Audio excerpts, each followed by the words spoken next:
The words UDL in 15 minutes inside a circle as a logo, followed by a headshot of Selena Andrade Gonzalez.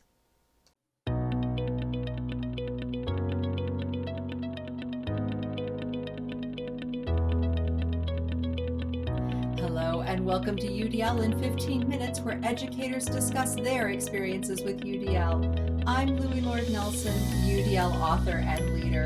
Today I'm talking with Selena Andrade Gonzales, a resource specialist at Loma Vista Elementary School in Salinas, California. Today, Selena is going to share how she and her colleagues have used UDL and inclusion in the classroom setting and how they are now learning to adapt that to a distance learning model. Hi, Selena. How are you? I'm good, thank you. How are you? I'm great. Thank you so much. So, can you share a bit about Loma Vista Elementary School? The entrance to Loma Vista Elementary School. Yeah, for sure. So, Loma Vista Elementary is a small school, relatively small. We have about 500 students. We teach K through 6th, and we're located in the northeastern part of Salinas. Salinas in general is just a very big ag community, very heavy ag part of the state. And so many of our families that I serve at Loma are working in agriculture, either in the fields or in the packing plants. About 60 to 70% of our students or so are English language learners at our school site, and those are mainly from Spanish speaking homes. We do have a lot of families who also speak indigenous languages from countries in Latin America, like Zapotec or Triqui, Mixteco, Purepecha. We have languages from various other countries as well, but the majority of the students that we work with are coming from Spanish speaking homes.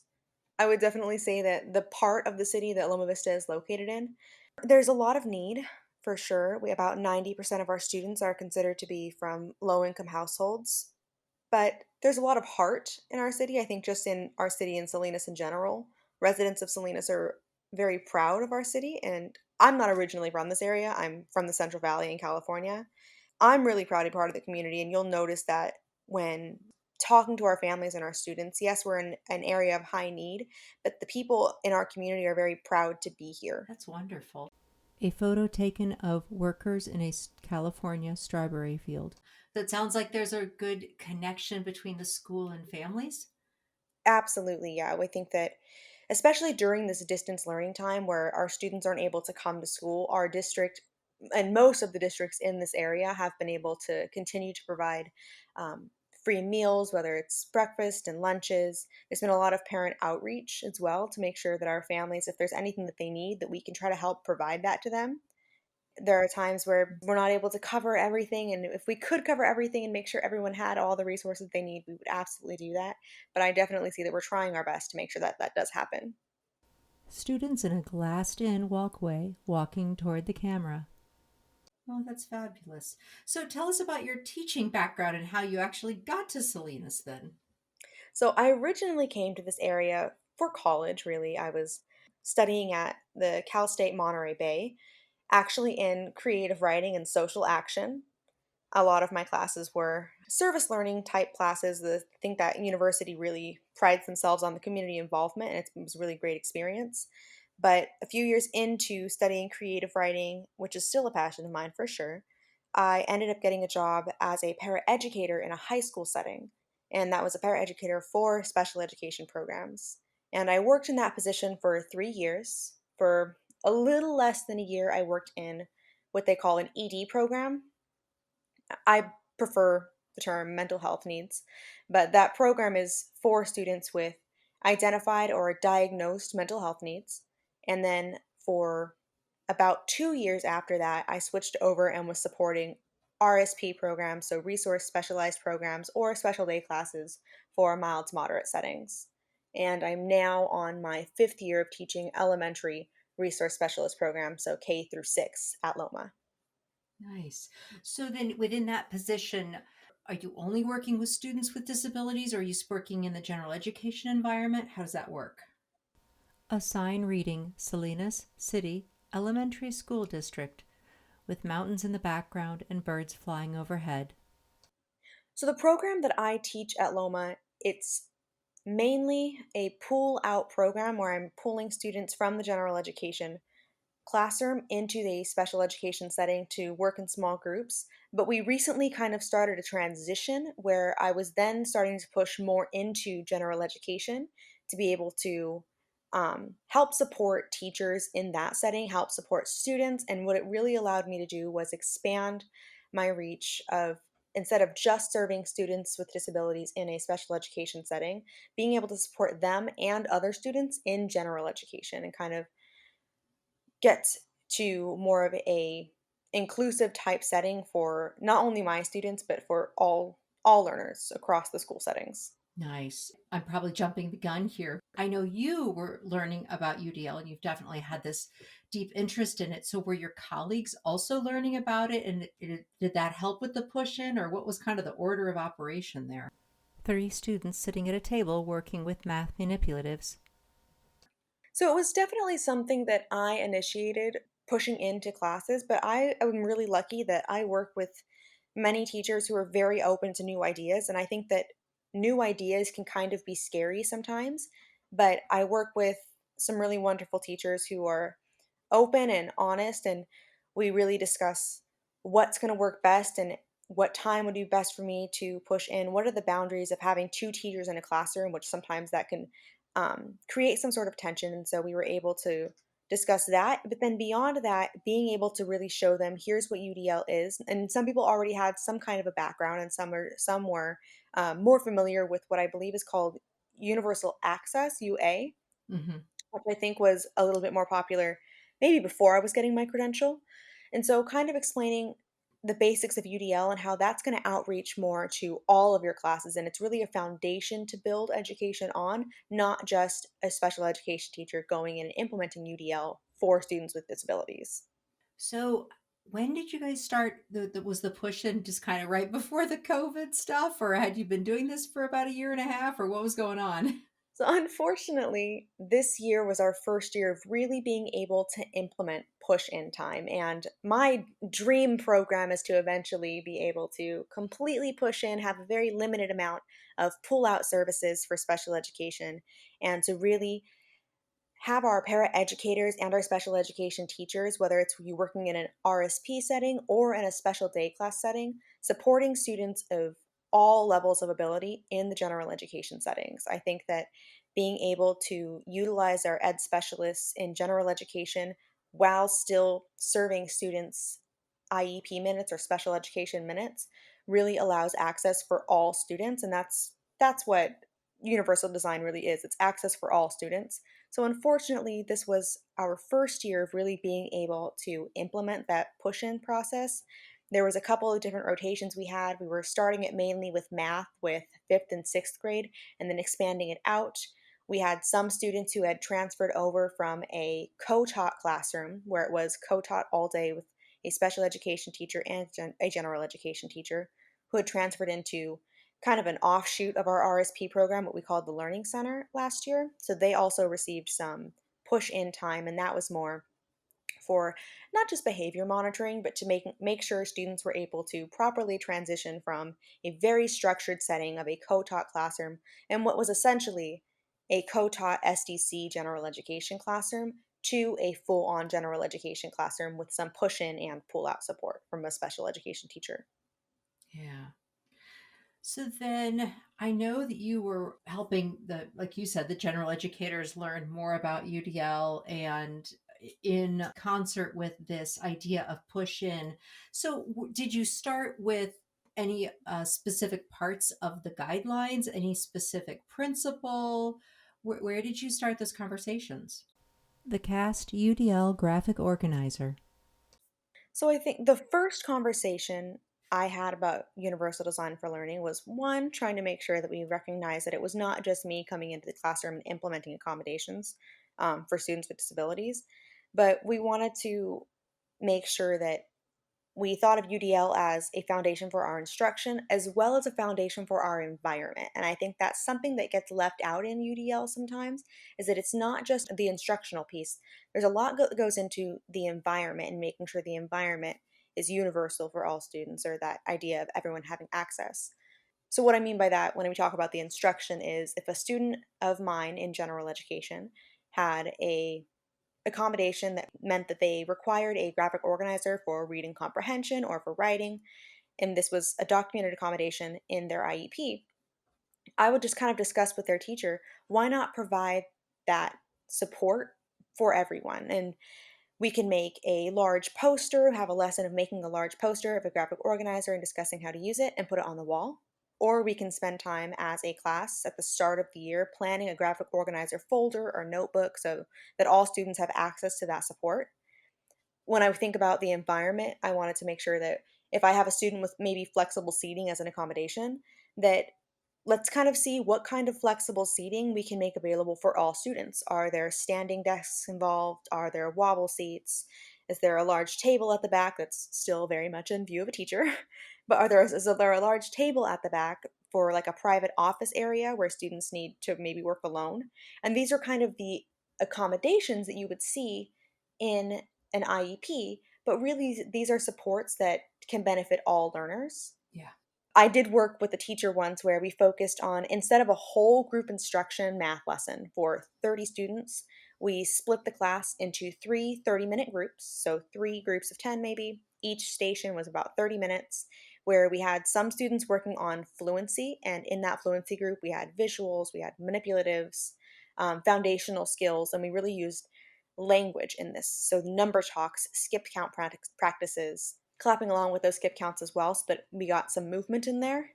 We also had a station of students where they were being taught content by the general education teacher, since our general education teachers are generally um, much more well versed in the standards and than I would. I don't have K through 6 standards memorized in California.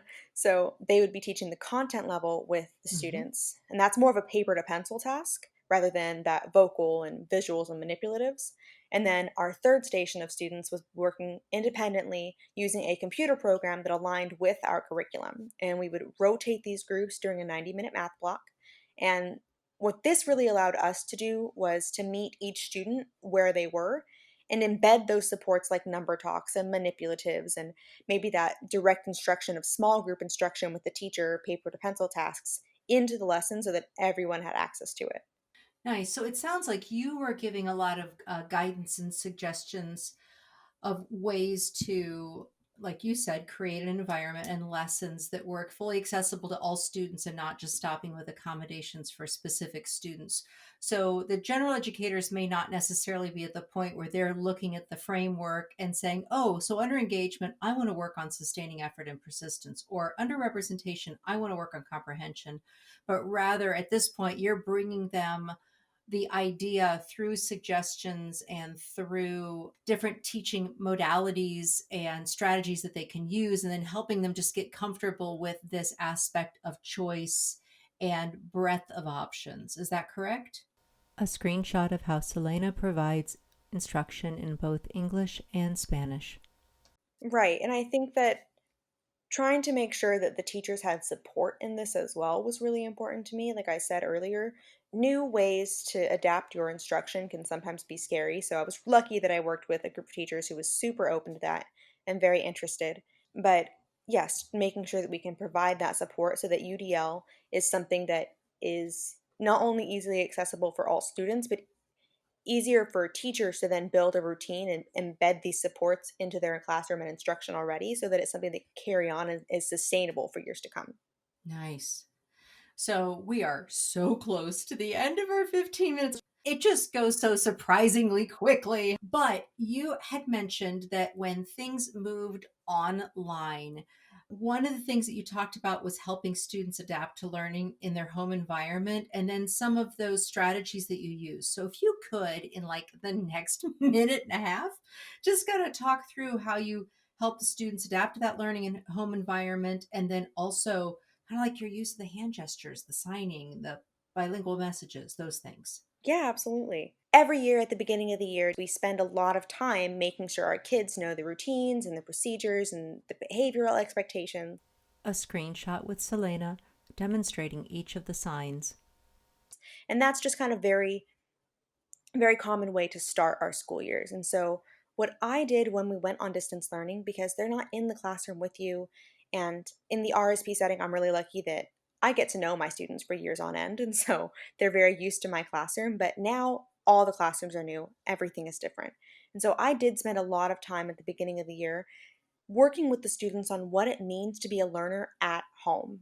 So many of my students are living in multifamily homes or are in a single room that's maybe rented and shared with their entire family. And many of our students are considered homeless or just in a setting where they don't always have access to maybe their own desk or their own room where it's quiet. So we really discussed and learned what it means to be a learner at home. I had an entire slideshow breaking down what the most important things to have available during distance learning. We talked about being able to find a quiet place with the fewest distractions possible. We looked at pictures of students who had set up little desks or study stations at home and the importance of headphones if it's maybe noisy where you are. Some of our students are maybe the oldest sibling and taking care of little siblings and whatnot. And so we really focus on how to create that environment at home. And then when we are in that environment at home, of course, you're going to need to reteach those expectations. And part of the way that I do that is using sign and hand gestures to kind of bring students back to attention. I have six main signs that I use in my classroom, and these are things that we have maybe used in the general education setting or in the special education setting in face to face before, but I'm kind of transferring them over now, and then there are some we needed to add in. So one of our main signs we use is the ASL sign for focus. And that is a way of me being able to make sure all eyes are on me. We are sitting up straight. And we talk about what that looks like whole body listening when you're focused. Eyes are on the teacher, sitting up straight, and making sure that we're not, I call it lazy potato all over the place, and that we're showing whole body listening at that time. So we use focus and ASL. We have a verbal and physical gesture that I say, show me how you wait. And that's when students kind of perk back up. They cross their little hands in front of themselves. And that's when they know, oh, time to wait for the teacher's instructions. She's about to give directions. We have let me see your eyes. And that's when I have either too many cameras off or I see the camera is on, but maybe my little kiddo has their eyes anywhere else but where they're supposed to. So that's a physical gesture where I put two fingers and tap them beneath my eye and I say the words, let me see your eyes. So I try to make sure that all of these gestures and signs have a physical gesture or an ASL sign and a verbal prompt. We had mute and unmute, where mute was just holding my finger up to my mouth, real like um, in the shushing gesture, but I don't say shush. I don't find that to be appropriate. And then as well as unmute when I would hold my hand up to my ear so that students know I am listening for them. We had to verbalize or repeat, and I use the ASL sign for say when you take your fingers and you tap beneath your lower lip twice on your chin, and that's the ASL sign for say or verbalize. And I use that when I need students to repeat after me and when I need to signal to students to use their words. And so, most of the time, if I'm going to ask a student to verbalize something or to repeat to me, I tap beneath my bottom lip with the ASL sign for say to remind them that they need to be using their words. And then our last sign that we use that we're very much still working on are the three R's. Our classroom rules and our school rules are what we call the three R's: respectful, responsible, and ready to learn. So we actually took some time at the beginning of the year to learn how to sign our classroom rules and using actual ASL signs for this. And the reason we really want to bring verbal and physical gestures and trying to teach those classroom expectations for that same reason that you would try to bring sign language when trying to teach sight words or when you want to bring multisensory learning when teaching reading is because when we turn learning into an experience, that really helps them internalize that learning. A school photo labeled Selena Gonzalez, Loma Vista K through 6th Resource Specialist. Well, these were wonderful examples, and I thank you so much. We have definitely hit our 15 minutes, and it's just fabulous, Selena. Thank you so much.